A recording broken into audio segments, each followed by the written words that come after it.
Semoga kita semua yang masih diberikan pinjaman kehidupan selalu menjadi kepanjangan tangan Allah sesuai dengan janji kita untuk menyampaikan cinta kasih Allah kepada orang-orang yang butuh pertolongan.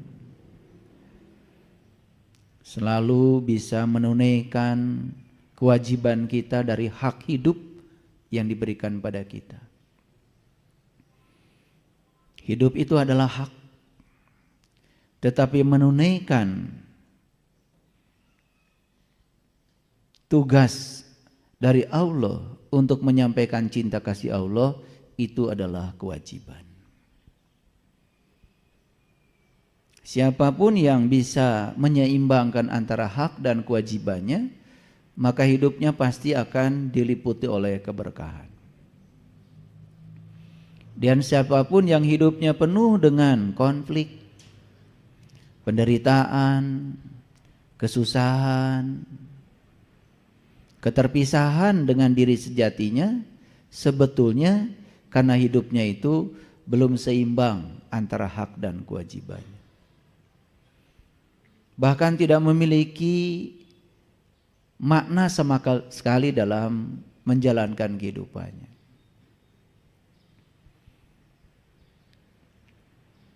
Kita sudah sering janji kepada Allah, apapun yang kita lakukan selalu dimulai dengan kalimat Bismillahirrahmanirrahim. Coba kalau mengucapkan kalimat itu disadari. Bismillah kan artinya atas nama Allah. Ar-Rahman Ar-Rahim, dialah yang Maha Pengasih dan Maha Penyayang. Jadi ketika kita mengatakan Bismillah atas nama Allah, sadar. Satu, kita ada di sini bukan karena rencana kita. Kita ada di sini karena rencana Allah. Dua, setiap pencipta menciptakan sesuatu, tentu saja yang diciptakan itu bukan untuk apa-apa kecuali untuk menyenangkan penciptanya. Jadi kita ada di sini itu bukan untuk menyenangkan diri kita, untuk menyenangkan Allah. Tiga, ketika kita menyebut atas nama Allah, sadar. Kita kenal enggak kepada Dia yang kita wakili itu? Kan tidak mungkin seseorang yang tidak mengenali orang yang diwakilinya pergi kemana-mana mengatasnamakan yang diwakilinya. Kan gak mungkin. Dan orang yang berkesadaran begitu mengatakan atas nama Allah, sebelum dia mengatakan itu, tentu saja dia kenal dulu sama yang akan diwakilinya. Kita sudah terlalu lama hidup dalam ketidaksadaran, kayak robot. Baca bismillah itu tanpa kesadaran, tidak ada tanggung jawab sama sekali. Baca bismillah itu sedemikian beratnya bagi orang yang sadar. Apalagi kalau ditambah Ar-Rahman Ar-Rahim. Atas nama Allah yang Maha Pengasih dan Maha Penyayang. Berarti kita ini harus menjadi kepanjangan tangan Allah menyampaikan cinta kasihnya Allah. Sudah gitu belum hidup kita? Mengucapkannya terus menerus, tetapi kesadarannya tidak ada. Sehingga sesering itu kita mengucapkan kalimat Bismillahirrahmanirrahim, sama sekali tidak membangun kesadaran baru. Kayak patung kita itu. Hanya mengulang-ulang yang lama tanpa ada kesadaran. Sesuatu yang tidak sadar kan disebutnya mati. Yang paling berbahaya di semesta ini adalah orang yang kelihatan sibuk dan hidup tetapi kesadarannya sudah tidak ada. Apapun yang dilakukan sama sekali tanpa kesadaran. Itulah manusia yang paling merugi di semesta ini. Banyak sekali peristiwa yang terjadi dalam hidupnya, tetapi peristiwa itu tidak mengajarkan apa-apa, tidak memberikan pesan apa-apa, karena dia buta untuk bisa melihat pesan itu. Dia hanya terjebak baik buruk, benar salah, terus terjebak oleh penilaian dan penghakiman, tetapi sama sekali tidak mengerti pesan semesta untuk dirinya apa.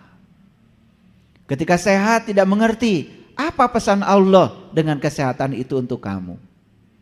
Ketika sakit juga tidak mengerti apa pesan Allah dengan sakit itu untuk diri kita. Sehat gelisah, sakit apalagi.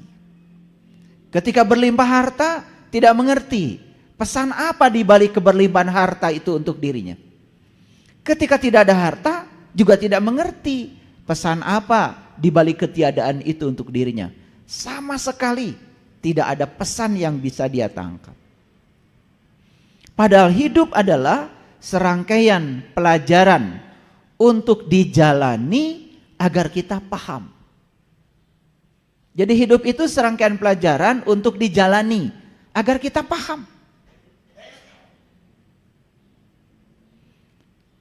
Usia sudah tua, fisik sudah mulai lemah, jiwa juga kering kerontang, dunia sudah meninggalkan kita, tidak seperti dulu lagi, kematian sudah dekat, bekal tidak punya, jalan pulang belum tahu, jati diri juga tidak dimengerti.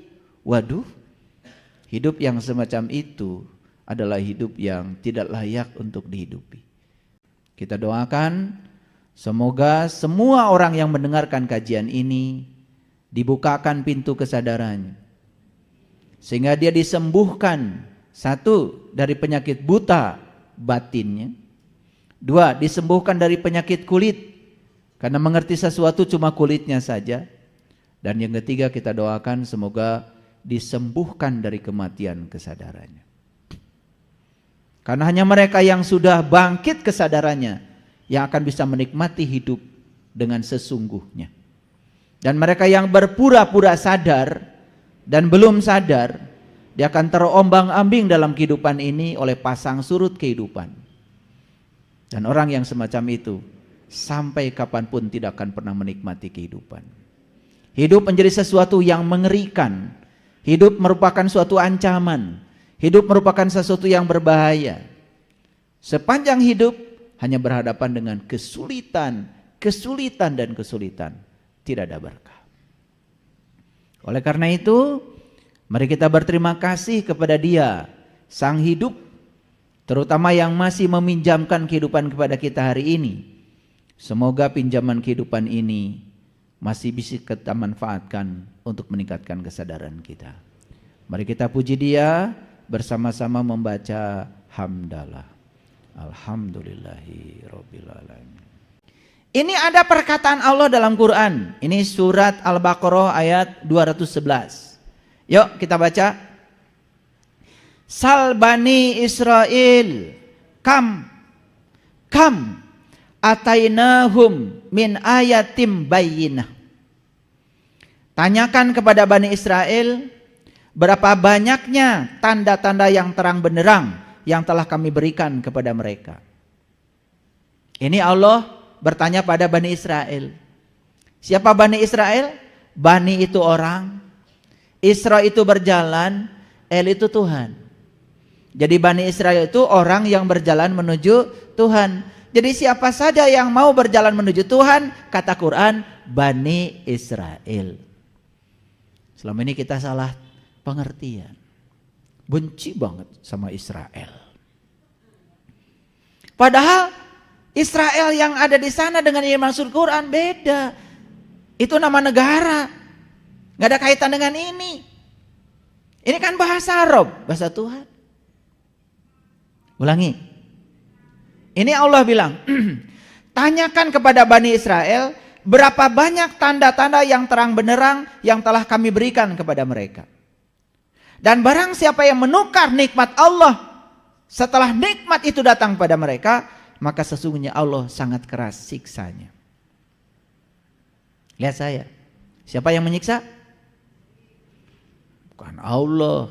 Ya, kalau di Quran ada kata-kata begitu itu pahami. Siapa yang menukar nikmat, maka dia sendiri yang telah menyiksa dirinya dengan menukar nikmat itu. Allah itu hanya sebagai fasilitator, hanya ngikuti maunya kamu.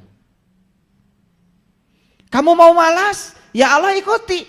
Kamu mau rajin, Allah ikuti. Kamu mau tidur, Allah ikuti. Mau bangkit, Allah ikuti. Karena dia adalah Rabb. Dia itu fasilitator. Bahkan saya sering menyebut Allah itu katalisator. Jadi apa yang dimaui oleh kita, Allah ngikut. Aku bergantung sangkaan kamu. Yuk sekarang kita lihat ayat ini. Apa maknanya? Yang pertama, yang diberikan tanda yang terang benderang menurut ayat ini siapa? Bani Israel kan? Clear? Wah, saya ini ngajar udah sangat jelas. Yang dikasih tanda Allah yang terang benderang menurut ayat ini siapa? Bani Israel. Nabi Ibrahim di Quran diceritakan bertemu bintang. Terang benderang? Bertemu bulan. Terang benderang? Bertemu matahari. Terang benderang? Terang benderang yang dimaksud Quran itu adalah nur ala nurin. Cahaya di atas cahaya. Dan itu yang dialami oleh para nabi, para rasul. Jadi nikmat Allah yang sebenarnya menurut ayat ini adalah saat kita bisa menyatu dengan alam cahaya. Saat kita bisa menyatu dalam alam nur ala nurin. Tidak ada lagi kegelapan. Dan saat kita menyatu dengan kesadaran yang tinggi itu, saat itulah pikiran yang gelap mendadak diterangi. Sehingga pikiran gelap itu tidak gelap lagi. Pikiran menjadi tunduk kepada kesadaran.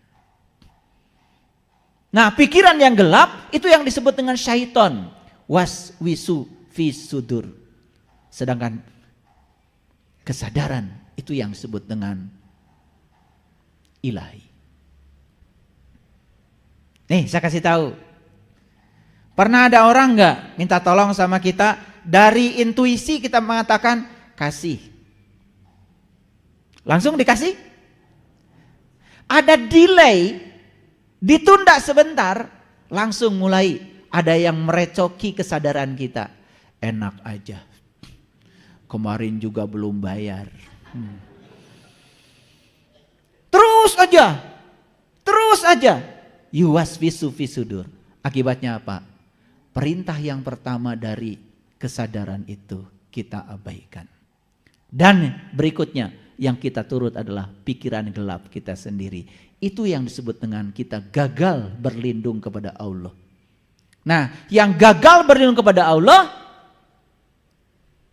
itulah sebetulnya dia terjebak oleh kegelapannya sendiri. Makanya kita diajarkan a'udzubillahi minasyaitonirrajim.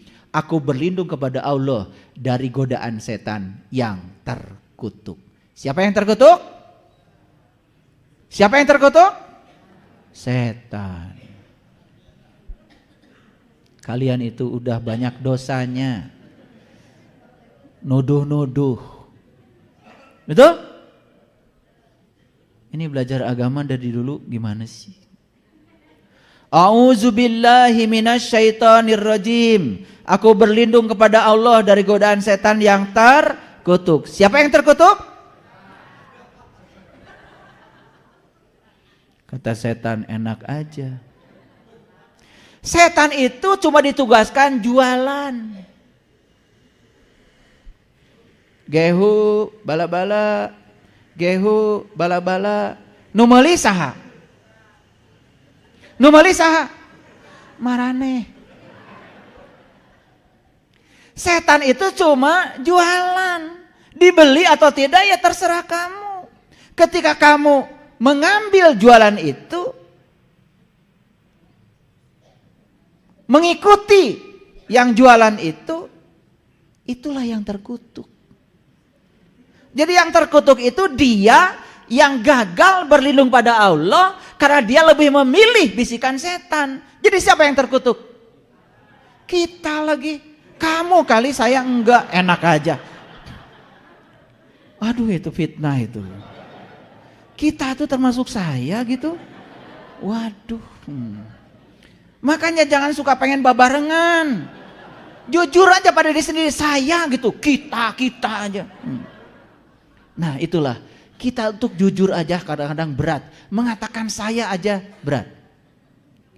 Kan tadi, yang pertama intuisi mengatakan kasih, kasihan, intuisi. Tapi kemudian pikiran gelap, yuwaswisu, visudur. Kesadaran kita tuh digoda mulai tadi. Enak aja, yang kemarin juga belum bayar. Kamu tuh suka melupakan. Kalau bayar utang terus aja, terus dihimpun. Apa yang terjadi? Gagal kan? Gagal kan? Memberi tolong. Nah saat kita gagal memberi tolong orang itu, berarti kita lebih memilih berlindung kepada setan daripada berlindung kepada Allah. Itu yang namanya orang yang terkutuk. Yang terkutuk bukan setan. Yang terkutuk adalah mereka yang berlindung kepada setan. Enak aja kata setan. Setan itu mulia. Setan itu penduduk surga. Gak percaya? Lah dulu kan Nabi Adam dan Siti Hawa katanya tergoda di surga. Betul apa tidak? Berarti sama. Sekampung. Udah stop dulu sampai situ. Sekarang ini aja dulu. Paham ya? Paham. Jadi nikmat itu semakin jelas. Siapa yang dikasih nikmat menurut ayat ini? Bani Israel. Siapa Bani Israel? Orang yang berjalan menuju Allah. Jadi kalau kalian ingin dapat nikmat, yuk berjalanlah menuju Allah. Jalannya sudah jelas, Shiratal Mustaqim.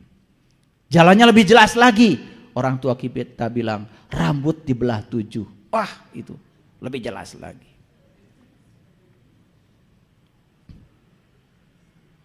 Itu bahasa Siloka. Bukan rambut ini dibelah 7. Ada kerjaan Allah. Bikin jembatan kecil amat. Betul nggak? Ya kalau jatuh salah yang bikin jembatan dong. Itu bahasa Siloka, bukan rambut dibelah 7. Hese melah naoge. Maka tinggali acan. Betul nggak? Rambut selembar aja apalagi yang sudah tarahum nggak bisa lihat. Apalagi dibagi 7. Ulangi lagi. Lihat saya semuanya. Jadi kalau ingin dapat nikmat harus jadi Bani Israel. Orang yang berjalan menuju Allah. Siapapun orang yang berjalan menuju Allah pasti akan diunggulkan dari segala umat. Betul? Tanya lagi Allah. Ini hari ini ayatnya banyak. Yuk kita baca ayat ini. Ini Quran surat Al-Baqarah ayat 47. Ya Bani Israel, uzkuru nikmati allati an'amtu alaikum wa anni faddaltukum alal alamin. Hai Bani Israel. Siapa yang dihaikan?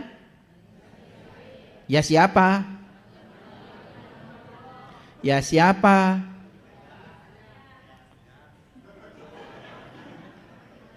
Ngejawab tuh kalian kepanjangan. Siapa Bani Israel? Orang yang berjalan menuju Allah. Ya siapa? Kalau kalian mau bilang aja saya gitu. Saya gitu. Mau berjalan menuju Allah? Ya itu Bani Israel. Sederhana kan? Selama ini kita memahami Bani Israel itu keliru. Ya Bani Israel, hai Bani Israel. Ini hai. Mau dihaikan sama Allah? Jadi Bani Israel dulu. Kalian tuh mau dihaikan tapi belum pernah jadi. Hai orang-orang yang beriman, mau dihaikan sama Allah? Mau? Diam semuanya. Jadi orang beriman dulu, baru dihaikan. Yang ngaku beriman sampai kapanpun gak akan dihaikan. Yang ngaku mahasiswa tidak akan dihaikan oleh saya. Hai para mahasiswa masuk kelas, gak akan. Yang terdaftar sebagai mahasiswa gak usah dihaikan, masuk kelas. Ya Bani Israel, hai Bani Israel, hai orang-orang yang berjalan menuju Tuhan, mau dihaikan? Yes. Masa gak mau? Uzkuru nikmati Allah alaikum. Ingatlah nikmat Allah yang telah diberikan kepadamu. Jadi ayat ini jelas mengatakan yang dikasih nikmat itu siapa? Bani Israel. Yang dapat nikmatkan 4. Para solihin, para syuhada, para siddiqin, para nabi. Orang-orang yang sudah ma'rifat kepada Allah. Orang-orang yang sudah bisa menyatu dengan Allah. Orang-orang yang sudah merasakan tauhid bersama Allah. Orang yang setiap ruang dan waktu merasakan kehadiran Allah.